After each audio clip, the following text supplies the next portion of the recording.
Solaris, à t'écouter, si on prend au pied de la lettre ce que tu as dit au début, on ne peut pas vraiment te comprendre, mais en revanche, tu es là et tu parles. Il semblerait donc que pour toi, dans cette voie qui est la tienne et qui est spirituelle, qui concerne le développement de la conscience, tu considères que le témoignage est quelque chose de nécessaire et qu'il peut en quelque sorte prévaloir sur l'enseignement si l'on est sensible à toutes les réserves que tu émets concernant la possibilité par le langage de transmettre quelque chose qui est au-delà du langage.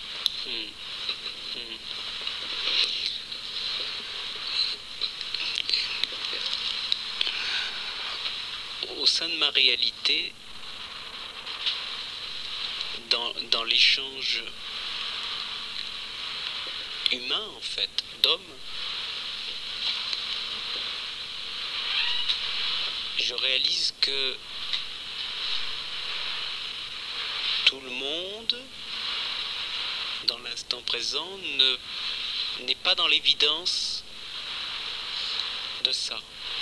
C'est-à-dire ce silence, cette paix, cette détente. Le fait de n'être soumis à aucune tension, déjà de façon interne. Et ce fait-là, je réalise dans l'instant qu'il y a certains êtres qui sont sous tension ou tendus, de façon générique, qui pensent souffrir.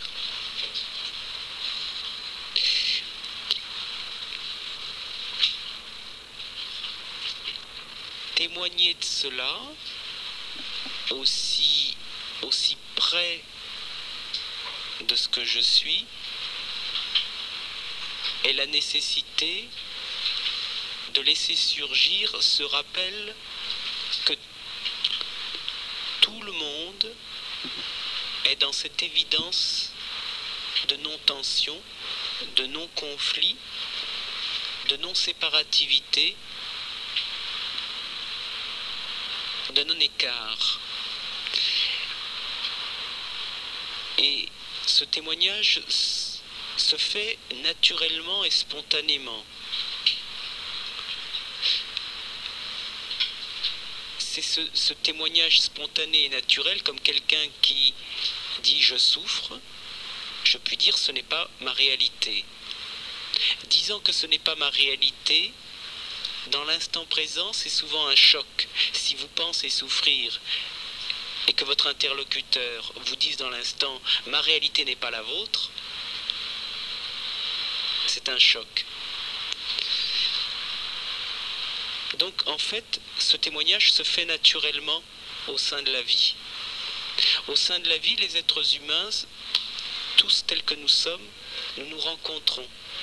Et nous avons les chocs de nos propres présences respectives dans l'interdépendance du jeu de l'échange, du jeu de la vie. Et nous sommes choqués les uns les autres. Nous sommes dans une alchimie d'échange qui révèle et réveille ce qui fait obstacle à la danse spontanée, non conflictuelle, sans tension, joyeuse, la joie d'être. Ce témoignage se fait spontanément. Donc,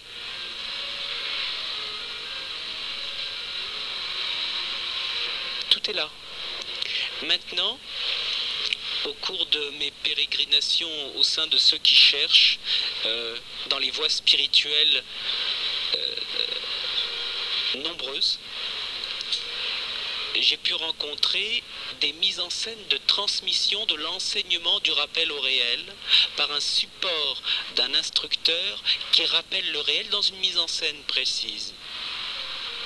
Il se trouve que la vie est un contexte de circonstances qui se mettent, qui s'actualisent dans des lieux, dans la forme. Ici maintenant, justement, tout de suite, nous sommes dans un lieu de vie. Dans ce lieu de vie, il y a un type effectivement d'échange auquel volontiers je participe, auquel volontiers tu participes, auquel volontiers nous participons. Il se trouve que de l'irréel au réel, pour reprendre les mots de la tradition qui transmet le rappel au réel ou à l'éveil, que ce soit dans la filière occidentale à travers le christianisme ou le judéo-christianisme, que ce soit dans l'islam, que ce soit dans le bouddhisme, que ce soit dans le jaïnisme, l'hindouisme, toutes les filières, n'est-ce pas, du rappel au réel passe dans les voies spirituelles par une mise en scène de l'attention, de l'écoute de celui qui est libre du conditionnement et qui rappelle le lieu de tout repos à ceux qui viennent l'écouter ou vivre avec lui.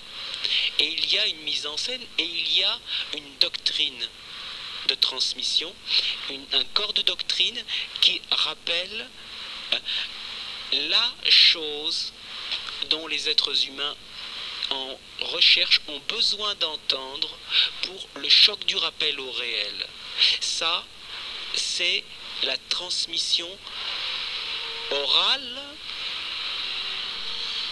de maître à disciple qui de tout temps a été sur la terre et dans toutes les civilisations, dans tous les coins du monde, il y a eu et il y a et il y aura cela.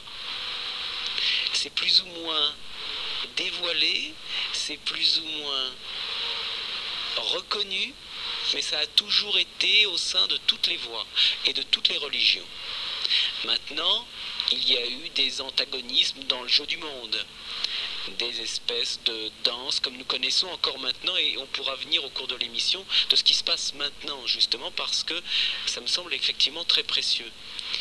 Eh bien, cette mise en scène, cette transmission au sein de la tradition au sens simple de ce qu'indique le mot tradition, c'est la transmission, transmettre. Celui qui est transmet le rappel de cela que tu es, de cela que nous sommes tous.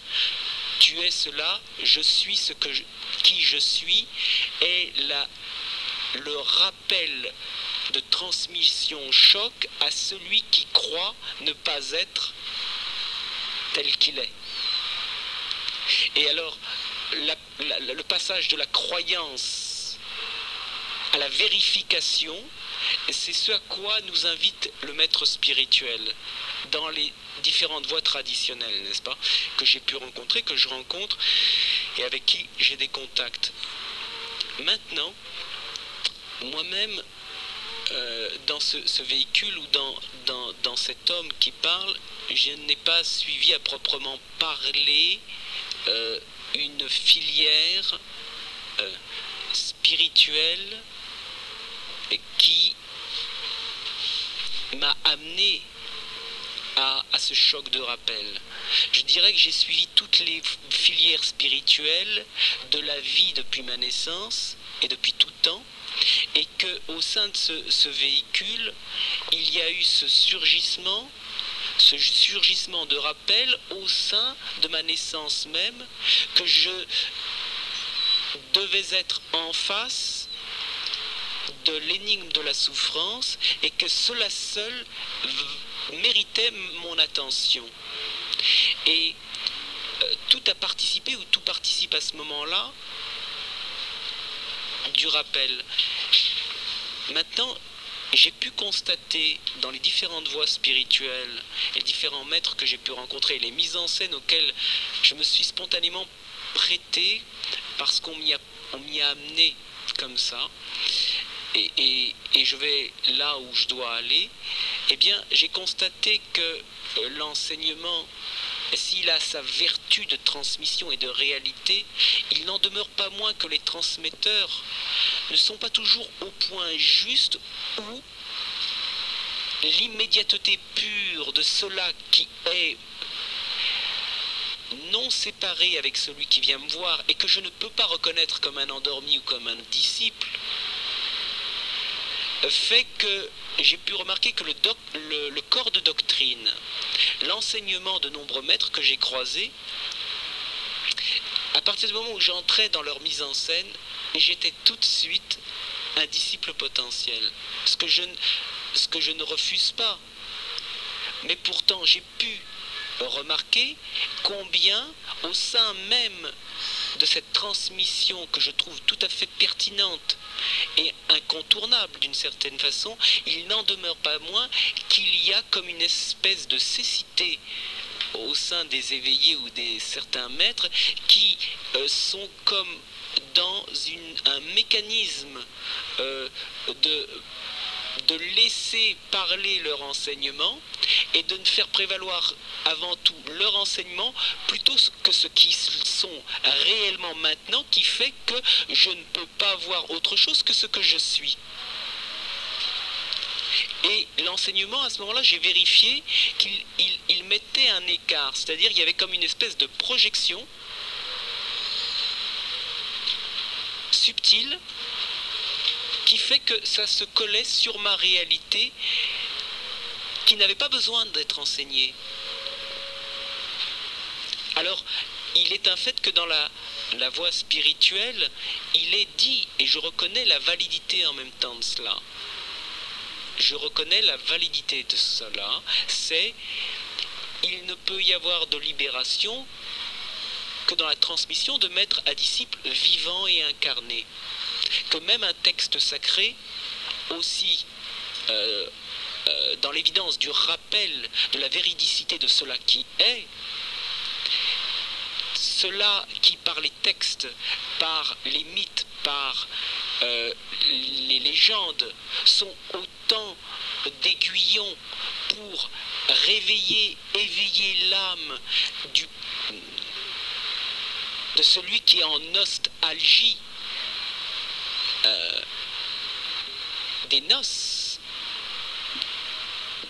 au sein de tous les saints, au sein de sa sainteté, eh bien,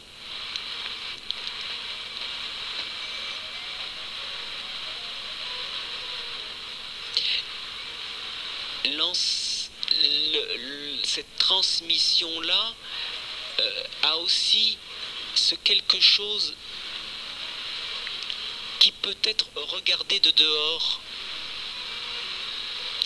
et en voir en même temps les impasses, en voir en même temps les cloisonnements, en voir en fait que au sein même de l'éveil, il y a encore du sommeil. Est-ce à dire que l'enseignement, la libération peut être un conditionnement? Disons que, voilà, je parle de là où je suis étonné que l'on puisse transmettre ou enseigner. Déjà, premier point. Même maintenant, tout de suite, dans ma réalité, tout de suite. À brûle-pourpoint, là, maintenant, tout de suite avec toi, je suis simplement une parole d'étonnement. Là, je suis même étonné de ta question. Il me semble que la base même de cela qui est disponible, détendu, ne peut qu'être étonné du questionneur. Et si c'est cela l'enseignement, alors c'est l'étonnement.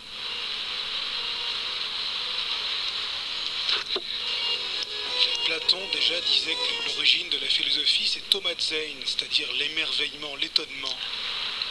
Je crois que c'est traditionnel ce que tu dis. En cela, tous les maîtres, tous les instructeurs partent de cette spontanéité, de l'étonnement, d'être un mystère pour soi-même, face à l'univers, face à tous les événements de la vie. Tout à fait. J'aurais envie de te dire un peu, j'ai envie de te dire d'une façon un peu provocante, tu n'as pas le monopole de l'étonnement. Non. Tu vois? Non. Donc je ne vois pas en quoi l'enseignement peut-il être un étonnement pour toi.